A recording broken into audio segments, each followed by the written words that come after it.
E entendendo, digerindo esse noticiário todo. E agora a gente amplia a nossa discussão em torno do caso Master. A gente continua tendo repercussões da entrevista que tivemos ontem com o ministro Fernando Haddad e temos repercussões vindas da CVM agora, Comissão de Valores Mobiliários, que é o órgão que regula e fiscaliza o mercado brasileiro de capitais, respondeu hoje em uma nota a proposta que Haddad trouxe ontem, revelou ontem aqui durante a nossa entrevista de transferir para o Banco Central as atribuições de regulação e fiscalização dos fundos de investimento. Essa nota, assinada pelo presidente interino da CVM, João Acioli, diz, abre aspas, a competência da CVM para regular os fundos de investimento é estabelecida em leis, não em atos do Poder Executivo. A legislação reflete a expertise técnica desenvolvida e acumulada por cerca de um quarto de século pela autarquia na fiscalização de condutas dos fundos. É o que traz essa nota, então, rebatendo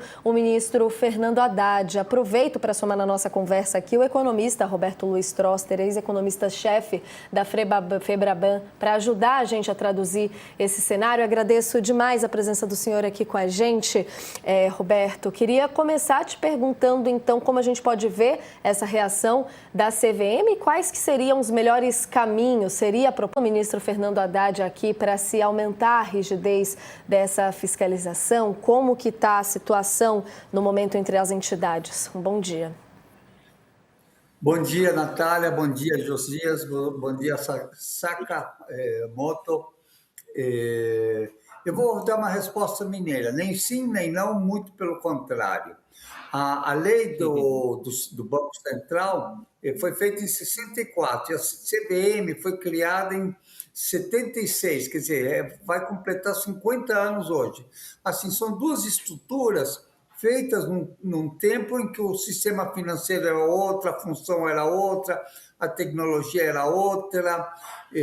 Então, o que tem que ser refeito é repensar todo o sistema. O que estão fazendo agora? Você teve um problema, que foi o caso do Banco Master, onde muitos falharam, quer dizer, só relembrando, a intervenção se deu só em novembro do ano passado, quando o problema já vinha assim há vários anos, quer dizer, CVM, Banco Central, FGC, as plataformas de investimentos, auditorias, empresas de rating, todas, de alguma maneira, não agiram com a velocidade necessária.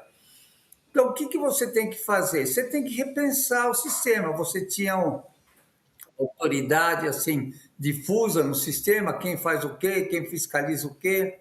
E depois que você tem uma crise, sempre querem tomar medidas, né? Então, toda crise, depois de toda crise, sempre tem uma série de normas. Mudar a fiscalização para o Banco Central muda pouca coisa. Quer dizer, um dos argumentos usados é que o Banco Central tem mais gente do que a CVM. Bom, coloca mais gente, mais pessoas na CVM. Mas eu acho que a gente tem que pensar um pouquinho mais. A gente tem que pensar em que formular a estrutura do sistema financeiro. Hoje, mais da metade do crédito que é oferecido é por instituições fora do sistema bancário regular. Então, aí estão os fundos de investimento. Se a gente pôr as fintechs como fora da intermediação clássica, então a proporção é maior ainda. Então, eu acho que pensar numa outra instituição, separar o que é política monetária, ser feito um spin-off, fazer algo como nos Estados Unidos, um Federal Reserve, você não precisa de 3 mil pessoas para fazer a política monetária. Aí fazer algo para que cuide da normatização, algo para que cuide da supervisão, né? E pensar um pouquinho algumas coisas que o Banco Central faz, se não podem ser feitas pelo setor privado. E por último, e o mais importante de tudo, é começar a ver a base, quer dizer, nós temos um sistema financeiro porque tem um propósito, né? Que é dar crédito, fazer a economia crescer, cuidar da saúde financeira das empresas e dos cidadãos. Isso está mal feito hoje. Você tem 80,1 milhões de cidadãos negativados no Serasa. O que quer dizer isso? Mais do que 1 a cada 2 eleitores estão com o nome sujo. Não é que são mal pagadores, é que o sistema é disfuncional. E você tem que 1 em cada 3 empresas também está com o nome sujo. Também não é que são má gestores financeiros, é que o sistema é disfuncional. Então nós temos que corrigir isso e começar a pensar. Eu acho que é ano de eleições, é ano da gente começar a pensar numa nova lei para o sistema financeiro, mais do que esse negócio CVM, Banco Central. Agora, Roberto, você disse algo que nós estávamos comentando aqui mais cedo. Parece não haver dúvida de que houve uma falha coletiva, né? Falhou a CVM, falhou o Banco Central, agora está o Master sob liquidação, mas essa liquidação poderia ter ocorrido antes, essa intervenção poderia ter ocorrido antes. Falharam auditores de empresas que são gigantes do setor de auditoria, plataformas como XP, BTG, estavam aí negociando os papéis do Master. Agora, é muito difícil para quem observa à distância tudo isso imaginar que essas instituições, essas empresas, com tanta gente tecnicamente preparada, não tenha farejado as fraudes que estavam ali injetadas no papelório do Master, né? O que eu me pergunto, e aí provoco você, por conta da sua experiência nesse setor, isso aconteceu porque falhou o sistema, falharam os órgãos de controle, as empresas de auditoria, ou houve conivência? É muito escrachado o contorno da fraude para imaginar que essa gente toda falhou de graça. Tá? Agora a imprensa, sem o mesmo preparo técnico, levantando dados que estão à disposição em plataformas públicas. Quer dizer, como essa gente toda, esses órgãos todos, essas empresas todas, com tanta gente técnica, engoliu essas fraudes tão grotescas? Bom, se houve conivência ou não, quer dizer, isso é uma pergunta muito difícil de responder assim objetivamente. Mas vamos pensar um pouquinho. A revista Piauí, já no ano anterior, já tinha publicado uma matéria falando sobre o Banco Master. Quer dizer, então era fato conhecido. Se você olhasse os balanços do Master, quer dizer, em números redondos, você já em 2020, quer dizer, faz 6 anos ou 5 anos, né, que está começando, você já tinha distorções absurdas que estava errado. Agora, na linha da tua pergunta, Josias, em outubro de 2024, uma das empresas de rating elevou o rating para nota A, a nota da empresa, por melhorias na qualidade de crédito, que era dissonante do balanço. Depois, em maio do ano passado, o FGC emprestou 4 bi, mas 5 meses antes, no balanço de dezembro, o balanço apresentava 27 bi em títulos e valores imobiliários. Quer dizer, com 27 bi de títulos e valores imobiliários, você não tem 4 bi, tem que pedir dinheiro emprestado. Então, dissonâncias sobre o que aconteceu são muitas, Josias. Então, abre espaço para a tua pergunta, por que não aconteceu nada antes, né? Bom, boa tarde, Sakamoto aqui. Você falou que neste momento, né, é um bom momento para a gente poder repensar mudanças no sistema, né? Se você tivesse que elencar as 3 principais mudanças, o que deveria ser feito neste momento para evitar que esse tipo de coisa se repita ou que continue acontecendo? Porque a investigação continua e a cada enxadada aparece uma minhoca. Gostei da expressão. Não conhecia, cada enxadada parece uma minhoca. E haja minhoca. Não conhecia. Haja minhoca, gostei. Bom, primeiro, quer dizer, são várias coisas. Especificamente para o caso do Banco Master, em 2005 teve uma reunião com diretores do Banco Central, diretores da CVM e outras pessoas, eu participei também, e a gente propôs uma série de medidas, né? Mas não aconteceu nada. Então, eu acho que você tem que fazer várias coisas simultaneamente, né? Primeira, ver quem fiscaliza as auditorias e quem fiscaliza as empresas de rating, né? Quer dizer, eles são a primeira fonte de informação. Para o cidadão comum, é difícil acompanhar ou entender o que um banco faz. Segundo, falharam as auditorias a auditoria do Banco Central. O Banco Central olha muito compliance, quer dizer, se alguns indicadores estão sendo cumpridos, e avalia pouco performance. Um relatório, até é uma vergonha para o sistema como um todo, do Diese, falava que o lucro recorrente do Banco Master era só 19% do lucro total. Os outros 81% era um lucro não recorrente. O que é isso? Recorrente é o que você ganha, empresta, cobra por serviços. E não recorrente são transações atípicas, quer dizer, mostrava que já não estava se comportando bem. Então, o que você tem que fazer? Analisar onde que vem o lucro. Além de analisar compliance, você tem que analisar desempenho, performance. Né? Então, faltou isso, acho que nas análises do Banco Central. Terceiro, eu acho que o FGC, quando foi criado o FGC, a ideia é que você garantia depósitos para que os bancos emprestassem.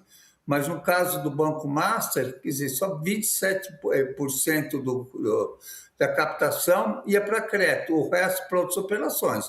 É um desvirtuamento total da função. Então, respondendo 3 itens que você me perguntou, o papel dos olhos do mercado, as auditorias e as empresas de rating, como que é feito a supervisão do Banco Central e qual que é o papel do FGC.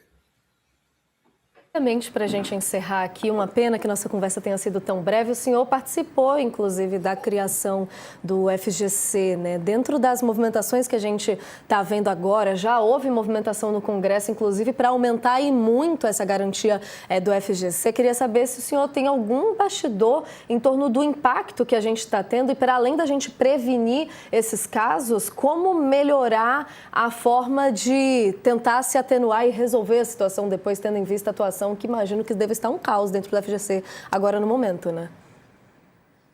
Bom, quando foram fazer, eu achava, isso foi em 95, que deviam garantir até R$2.000 e depois garantiram até R$20 mil. Eu acho que tem que proteger o pequeno investidor. Hoje, se você reduzir a garantia de 250 mil para 50 mil, você vai proteger 98,6% dos depositantes, que esse é o papel do FGC. E não é uma segurança absoluta, plante que o João garante, né? Deposite que o FGC garante. Não é essa a função do fundo.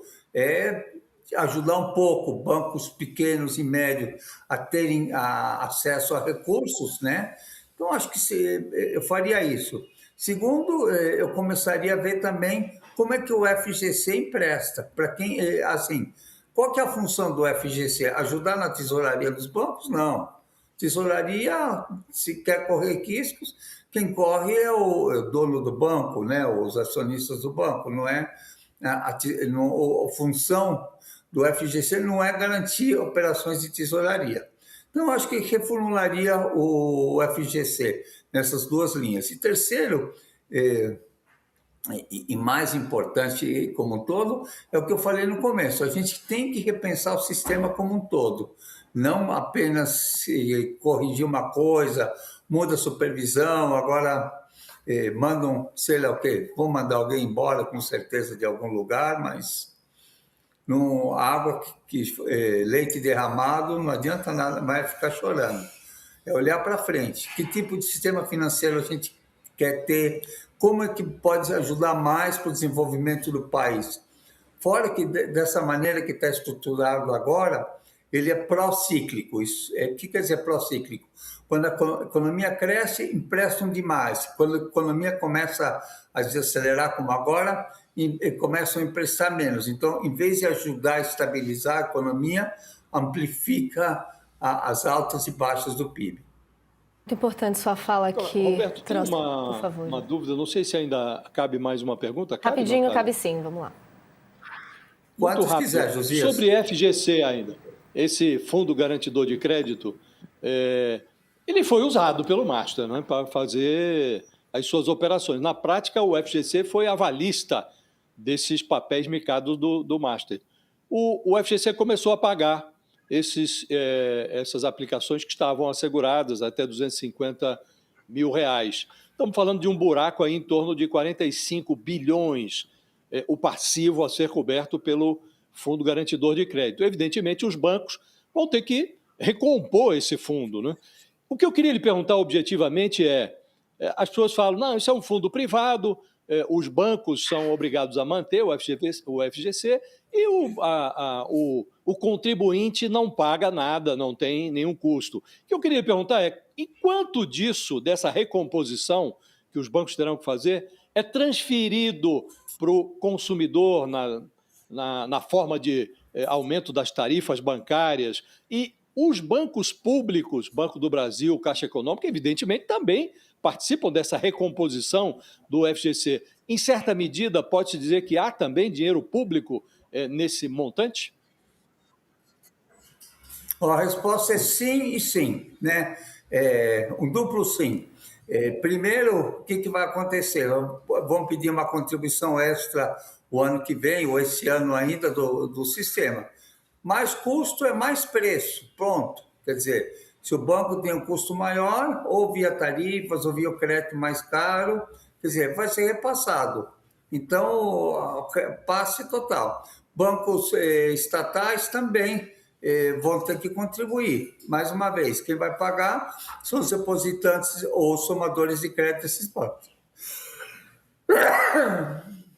Saúde. Dizem que você nunca espirrou uma vez só, né? Muito bom, Troster. Você pode finalizar, se quiser, aqui o seu raciocínio, mas já aproveito para agradecer a entrevista, foi muito esclarecedora, viu? Muito bom. Bom, muito obrigado pelo convite e é ano de eleição, é ano de ter debate sobre o que pode ser melhorado no Brasil. É isso, doutor Troster. Muito obrigada. Até uma próxima oportunidade com a gente aqui no All News. A gente se fala. E aproveitando para a gente vir... Muito obrigado pelo convite e pela frase do Sakamoto, né? Ficou com a das minhocas aí em mente, agora pode usar nas próximas entrevistas, hein, professor? Pode usar que não tem copyright, é livre. Muito bom.